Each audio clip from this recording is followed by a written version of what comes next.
listeners. Welcome back to another episode. Today, I'm joined once again by one of our most popular past guests, Evelyn Jerome-Alexander, founder of Magellan College Counseling. If you haven't listened to our first episode with Evelyn on the college counseling crash course, definitely go back and check that one out because she shares so much valuable insight on the admissions process as a whole. Today, we're picking up where we left off and tackling a question I know is on a lot of parents' minds right now as we wrap up the school year. How do you actually use the summer to strengthen your students' college candidacy without burning them out or losing your mind? Whether you're a parent of a rising freshman just starting to think about all of this, or a parent of a rising senior staring down at a very full plate, this episode is packed with practical, sanity-saving advice. So let's jump on in. Well, thanks so much, Evelyn, for coming back and having another conversation with us. I know our last one was just so helpful. So for all of our listeners who I guess missed out on our first conversation, could you just give us like a quick refresher on who you are and like kind of the work that you do at Magellan? Yep. Happy to be here. Thank you for inviting me back. I'm Evelyn Jerome-Alexander. I'm going to work on not talking as fast as I normally talk. I'm a fast talker, for those who are Seinfeld era people. I'm the founder of Magellan College Counseling, and crazy enough, I'm in my 16th year of helping families and students navigate the college admission experience. I have a team of counselors. About half of us are in California, which is where I'm based, and the other half are sprinkled across the country. We work with students everywhere. We have been working with students all over the country since before COVID, but obviously COVID kind of drove home the point that nobody cares where you are. Right. So students everywhere. We help students get into colleges everywhere. That's honestly one of the questions I get a lot is, you're in California. Do you help kids get into California schools? Of course we do, but our clients definitely go all over the country. Mm-hmm. Awesome. Well, our last conversation, I'm definitely going to link that. So people, if you've not had a chance to listen to our first conversation with Evelyn, some amazing things. It was kind of a crash course on college counseling. So certainly go back and listen. But I guess since we last talked, has there been any notable shifts in the college admissions landscape that like parents or students should kind of know and just keep on their radar right now? Yeah, I mean, it's kind of a constantly shifting situation.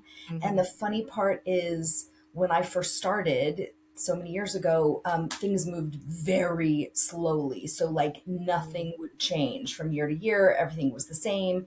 We did everything the same. And then COVID.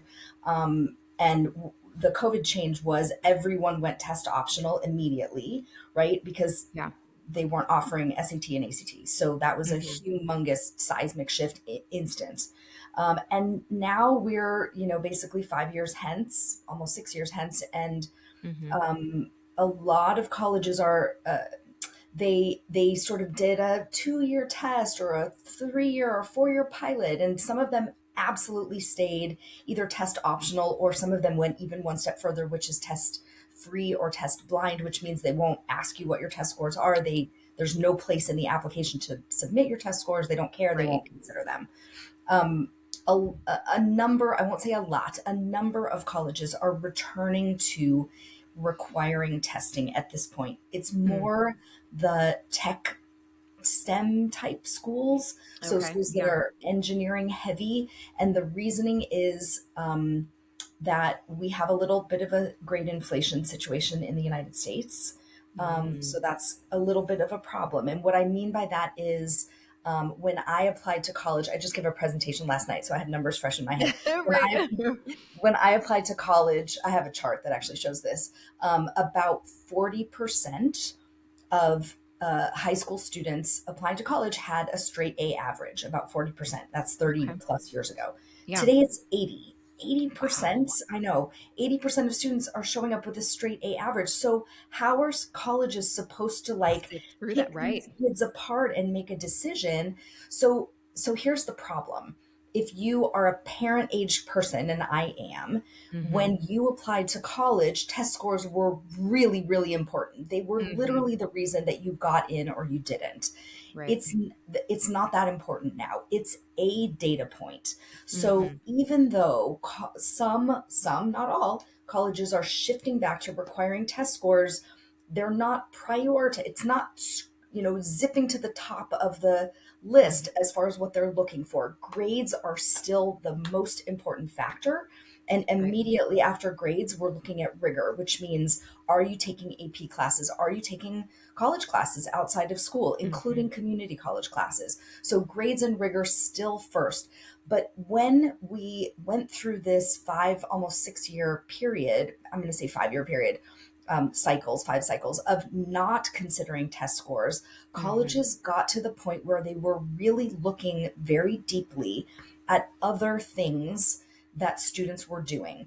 Yeah. How are you spending your time outside of school? How are you contributing to the communities of which you are a part?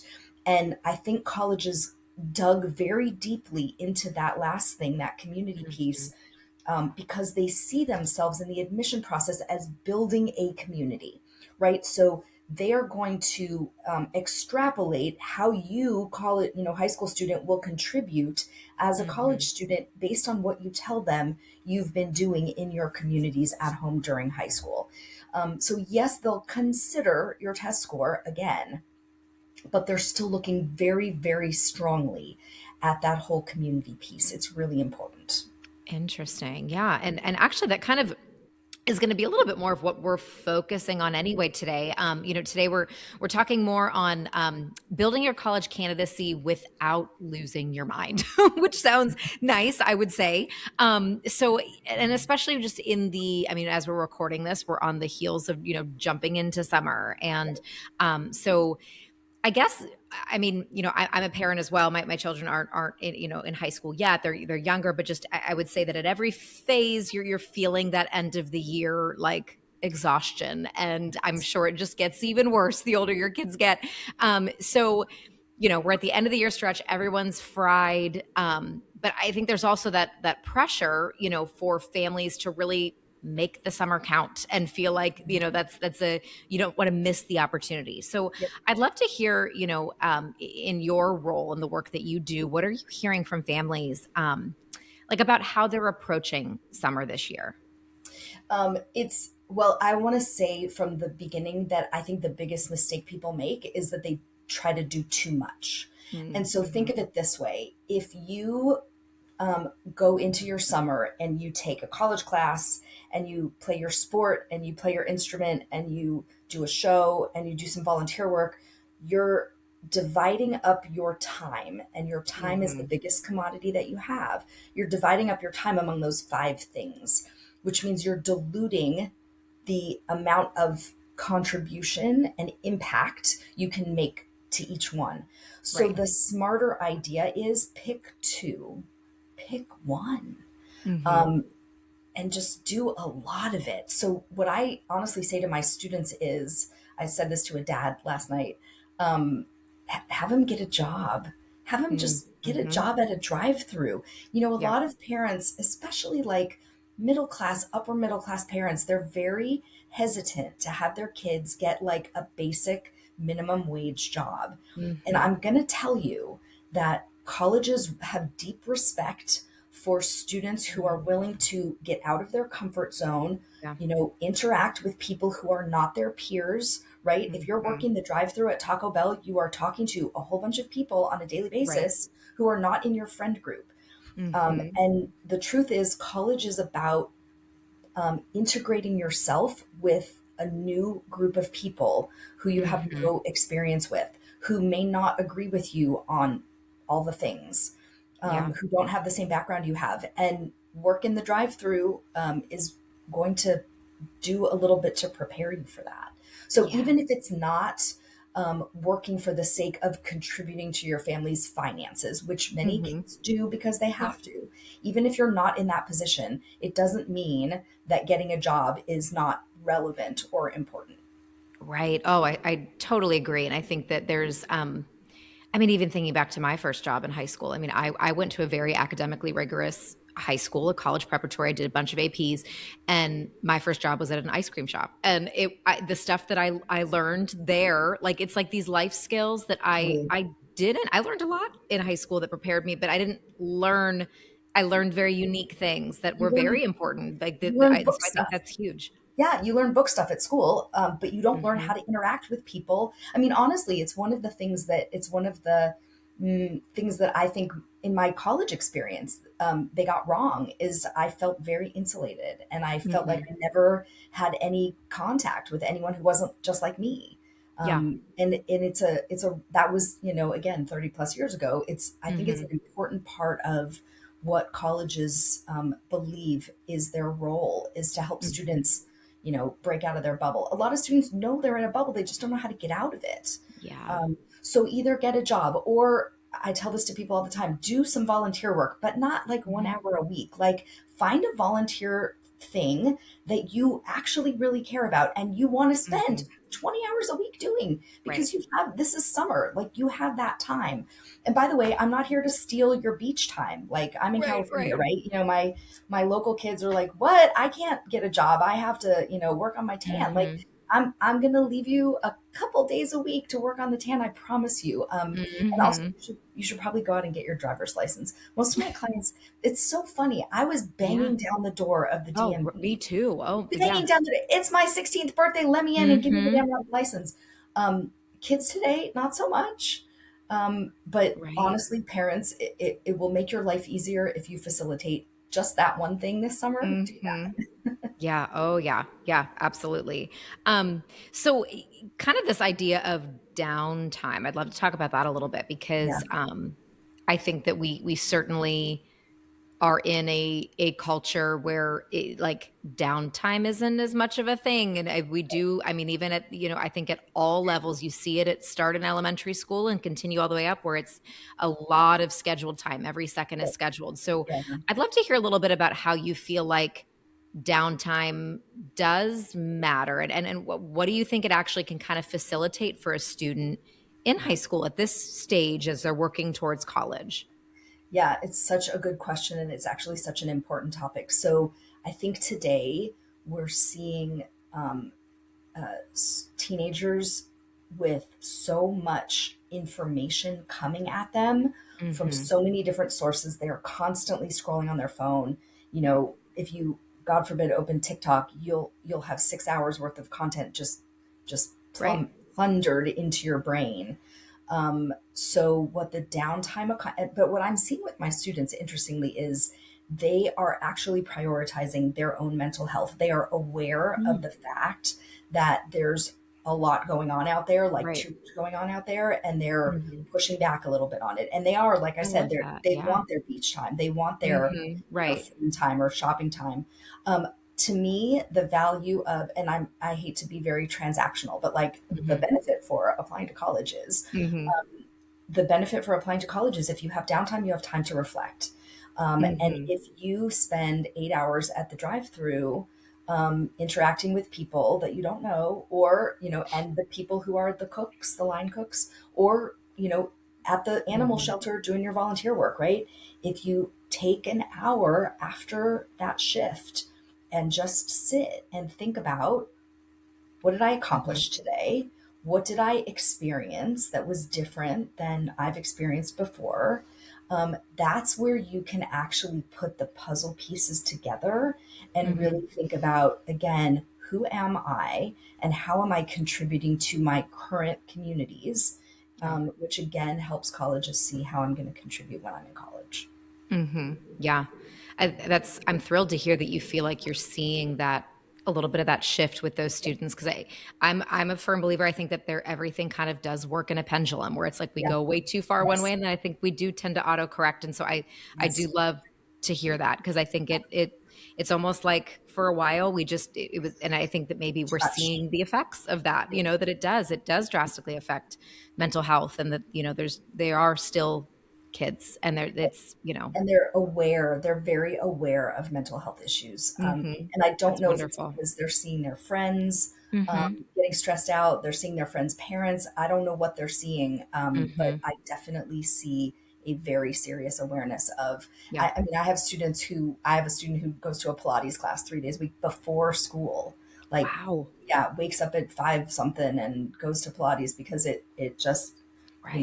it helps the brain. It helps her prepare for her day. I have another student who's Amazing. writing, yeah, writing a pretty an amazing journal about her journey through recovery from from disordered Wow. eating, is what she calls it. Yeah, right.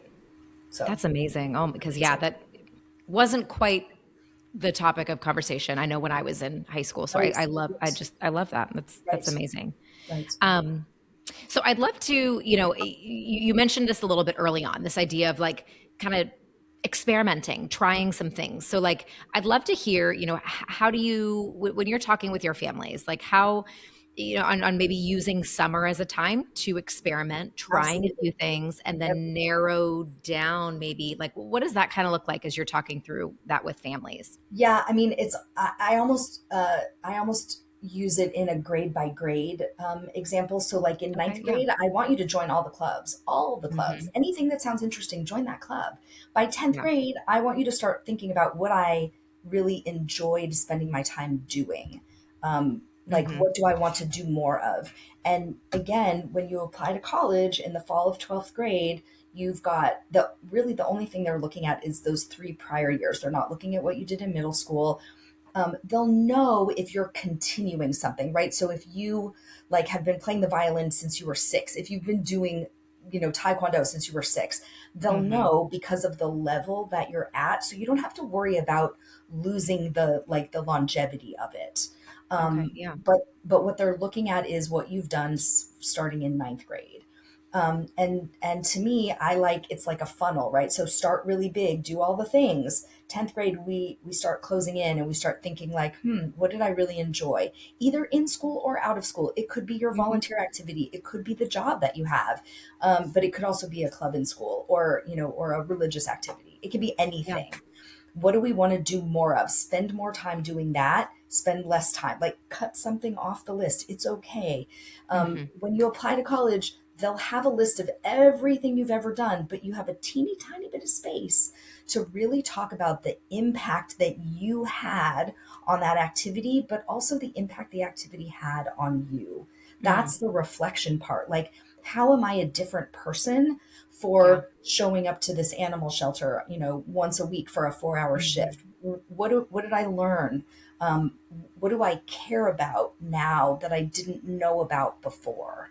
Right. And Hmm. so do you see how we're integrating like do the activity, but also take the time to think about it? It takes both of those. Hmm. Yeah. Yeah. No, that's great. Um, so we've all heard kind of these stories that, of students getting into top schools for like really unexpected pursuits or, kind of like they got into this one thing and it got them into Stanford or, whatever. Like, I guess I'd love to hear like, what is it about authentic, meaningful pursuits, kind of what we were talking about, that really resonates with admissions more than kind of those really polished resume padded, things like what are you seeing there? Yeah, there's a million ways to pad your resume, but it's so transparent today. Mm, It looks very formulaic. And so yeah. what that ends up looking like is that we all look alike. All the candidates look alike. So the college can't tell how, like, what are you bringing to my community? Mhm, When I used to interview, so before I became a professional, I used to interview kids for Johns Hopkins. mhm, Um, as a volunteer. And I used to say to them, everybody in the freshman class is there for a reason. Everybody brings something. So, what is it that you are bringing to the community? How will your dorm floor be better? How will your, physiology class be better because you are there? That's where students have to really think about and reflect on their contributions, right? And this is hard. This is very hard. mhm, I make them do like a lot of deep thinking on. I'm trying to think of some really good examples, like, you know I had a student who was really involved in youth and government. mm, She mhm, wasn't an extrovert. So sometimes teenagers are really intimidated when we talk about leadership. mhm, Leadership doesn't have to be a title. You don't have to invent something. You don't have to be a founder or co founder of a club. You don't have to be the president of a club. You have to take responsibility for something. So this mhm, young lady was not an extrovert. She literally just took one program that her youth and government organization, which is not a school based organization, it's kind of bigger than that, she took one program that her youth and government organization did, and she just spearheaded it. And she talked about all the little details that she had to be responsible for to make this event work really well. Mm-hmm. And then, of course, what made the story go really well was that there was something happened that made Mm-hmm. it really, really hard for the event to be successful. And she just talked about how she navigated around it. And so think about it from the college perspective. So here's this student, and she's telling me about this thing that she's involved in. She doesn't have a title, but she's got this thing that she's taken responsibility for, and a problem popped up and she navigated it. Mm-hmm. Problems are going to pop up in college. College is hard. College is hard Yeah. socially. It's hard academically. It's hard emotionally. So if you can articulate to colleges how you figure out how to deal with stuff that is hard academically, socially, emotionally, any of those Mm-hmm. things, you're telling them, I'm prepared to go to college. I'm prepared to go to your college. Mm. Yeah, no, that's excellent advice. I think that's great. I'd love to hear just from your perspective, like, and you alluded to this a little bit in regards to like activities and not, but I think just kind of in general, like walking us through kind of maybe what an ideal summer might look like by those four key grade levels for high school, like for our, rising freshmen and then all the way up to like seniors who have graduated and are about to start college. Like, what would you say maybe those four summers? I don't know, just a quick summary of what do you feel like those summers should each look like? 'Cause I would say that they're going to look quite different. Yep, absolutely. And let me just back up a minute and add one more thing to what I just said Yeah. about the student example. So, this is why having your parents pre program all sorts of stuff for you where there's Hmm. no challenges Yeah. is actually not accomplishing the goal that we all want to accomplish, right? So, if you schedule out your kids' whole summer Mm-hmm. and there's nothing for them to take ownership of. There's nothing Yeah. for them to figure out. If you're, we used to talk about helicopter parents who hovered. We don't talk Hmm. about that now. We talk about lawnmower parents. They're mowing the lawn, right? They're clearing the Yeah. path so that there's no barriers in the way. If you've never Mm. had a barrier, you can't tell colleges how you're going to get through the barrier, Yeah. Yeah. right? So you're not Hmm. doing them any favors by setting up their internship for them. The truth is, Hmm. setting up all their driver's lessons. Like the truth is, you're doing them a favor by dropping them into the, beginning of the summer and saying, I mean, we should have done this a month ago, but Hmm. dropping them in and saying, figure it out. And Yeah. here's the days that you can have the car, and here's the days that you can't. And Hmm. here's how much you can spend on Uber over the summer, and that's it. And here's the Hmm. family activities that you have to be at, and here's the rest of your time is free. And Yeah. let the student figure it out. Now, would I do that with a student who has ADHD or Hmm. who's on the spectrum or who has a processing disorder? No, I wouldn't. Right. I would do a lot more hands-on planning with them. Hmm. But honestly, for 65 to 75% of teens, I would go the less touch route if you have, I would say, a junior or senior, because they should really, working backwards from your question, they should really be figuring out what to do with their summer that doesn't include laying on the couch watching American Ninja Hmm. Warrior all summer. Right. Right. Yeah. Oh, maybe that's Absolutely. just me. Um, so what do we do when we're a freshman? So the number one thing that I actually really want people to do over the summer is read. Wait, what? Hmm. That's actually the number one thing I want them to do over the summer. So you probably have some like summer reading to do for your English Right. classes, especially if you're taking APs. So do that Hmm. reading. But I actually want them to do other reading, real reading, Hmm. because the more you read, the better your reading comprehension is, the better test scores you're going to get. So the Hmm. funny thing is when people ask me like, what can I do to improve my test scores? Like what class can I take to improve my test scores? Nope. Start reading. Yes, you can do test prep. I'm not saying you can't do test prep, but Yeah. reading Yep. makes you a better test taker. So let's start with Mm-hmm. that. Um, For ninth graders, they're too young to get a job and they Hmm. may or may not be old enough to do volunteering. So if you're a super involved parent, you could find some parent student volunteering to do with your kid Hmm. in ninth grade. I have a lot of families who do joint volunteering activities with parents. You definitely can explore. You can always explore. So Hmm. this is a great use for YouTube, right? If I think I like math, I'm going to go on YouTube and look up math stuff, right? Yeah. If I think I think I want to be an engineer, I'm not really sure. I'm going to Hmm. bookmark Mark Rober's YouTube channel Yeah. because Yeah. oh my god, how much fun!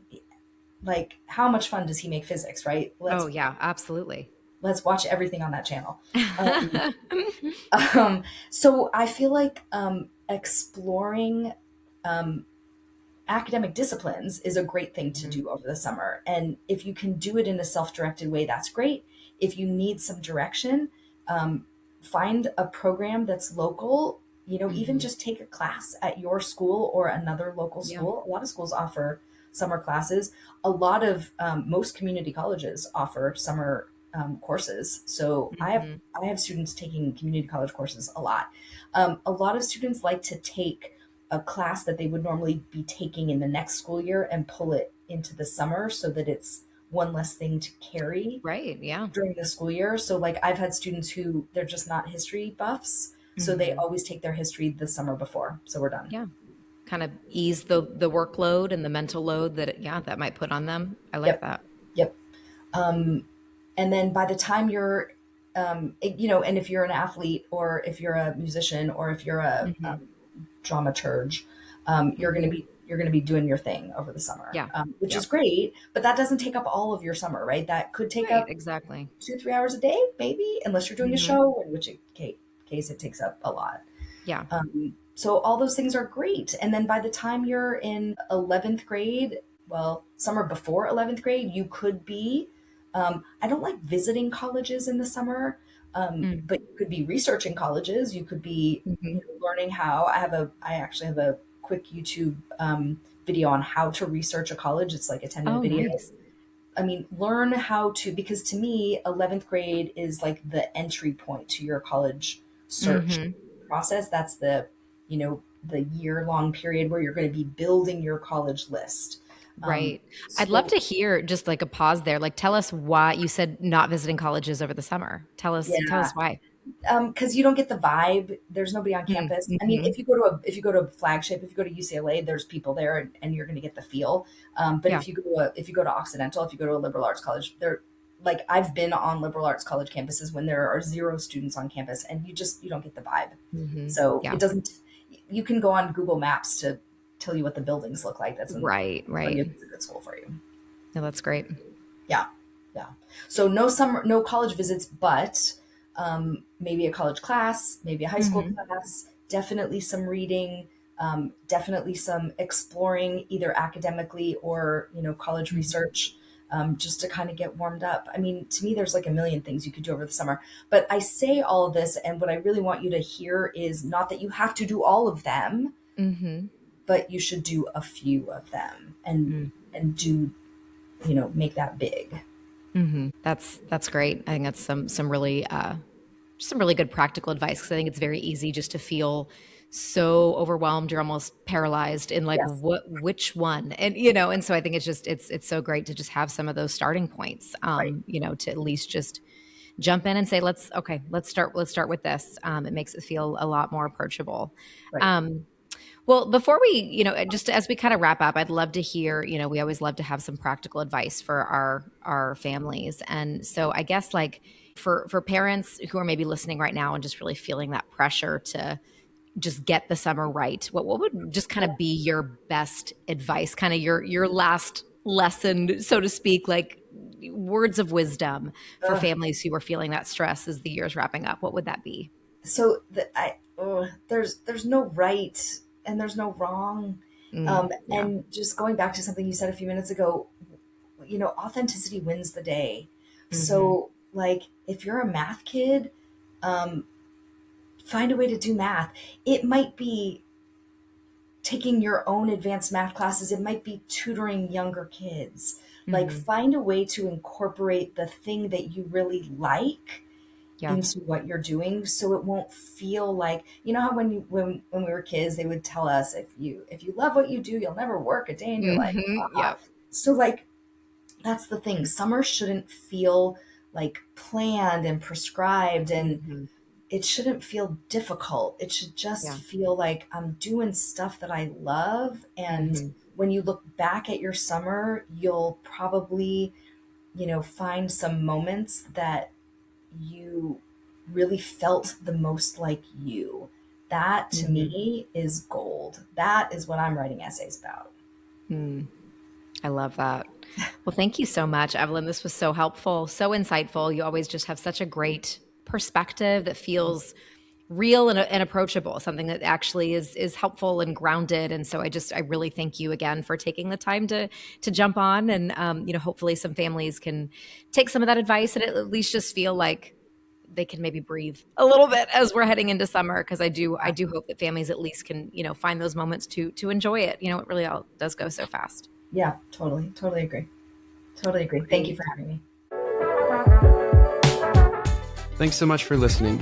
If you enjoyed this episode, please leave us a review wherever you get your podcasts. And don't forget to subscribe to our show for future episodes. See you next time.